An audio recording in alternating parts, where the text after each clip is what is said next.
नमस्कार मित्रांनो, सफर बाजाराची या यूट्यूब चॅनलमध्ये आपणा सर्वांचं स्वागत करत आहे. मी कमलेश गुंजाळ. मित्रांनो, आज आपण काष्टी बाजारात आलो आहोत आणि काष्टी बाजारातील सध्याचे बाजार रेट जाणून घेणार आहोत. पाहता मित्रांनो, या भाकड म्हैस आहे. भाकड म्हशीचे तुम्ही बाजार रेट जाणून घेऊ शकता. काय चाललंय सध्या? कोणत्या कोणत्या म्हशीची मागणी चालली? आता दोन म्हशींची मागणी चालली.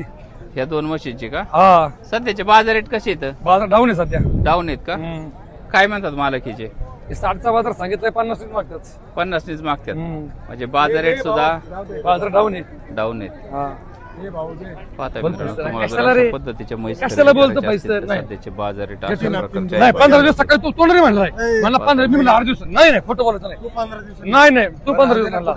15 दे, 5 कमी दे. अरे ऐकायचं आहे. अरे सहा चप्पडे कमी. अरे लय नखरे बाईच्या अंगात नखरे नाही, एवढे नखरे. हो, कसा व्यवहार झाला? 1,10,000ला.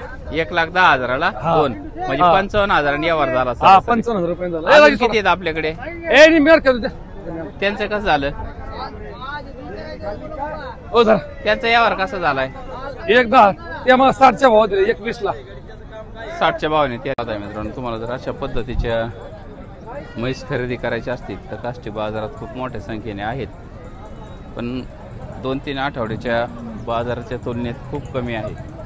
सध्या बाजारात पाहताय, बाजार हा अशा पद्धतीचा भरलेला आहे. ठराविकच व्यापाऱ्यांच्या दावणी उपलब्ध आहेत. अशा पद्धतीचा बाजार भरलेला आहे. तुम्हालाही खरेदी करायची असतील तर काष्टी बाजारात उपलब्ध आहे. सध्या सांगायला 90 आहे. सांगायला 90 आहे. व्यवहारात असल्यावर कमी जास्त होईल ना. कमी होईल. 4 दातच पारडे. 4 दाताचे. फोन नंबर सांगा. 78 हा. 87 35 71 31.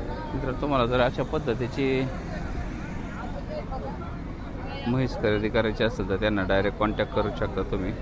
पाहताय, सध्याचे बाजार रेट पडलेले आहेत. तुम्हाला ही म्हैस खरेदी करायची असेल तर कमी रेटमध्ये उपलब्ध आहे. मागणी कितीची होती? मागणी 70-75 पण मागत आहेत का? पहिला रोय ना? हा, पहिला रोय. 4 जाते. पाहताय मित्रांनो, आजचे बाजार रेट अशा प्रकारचे आहेत. आज एकच आहे का? 4 होत्या. एकल्या तेवढी एकच राहिली.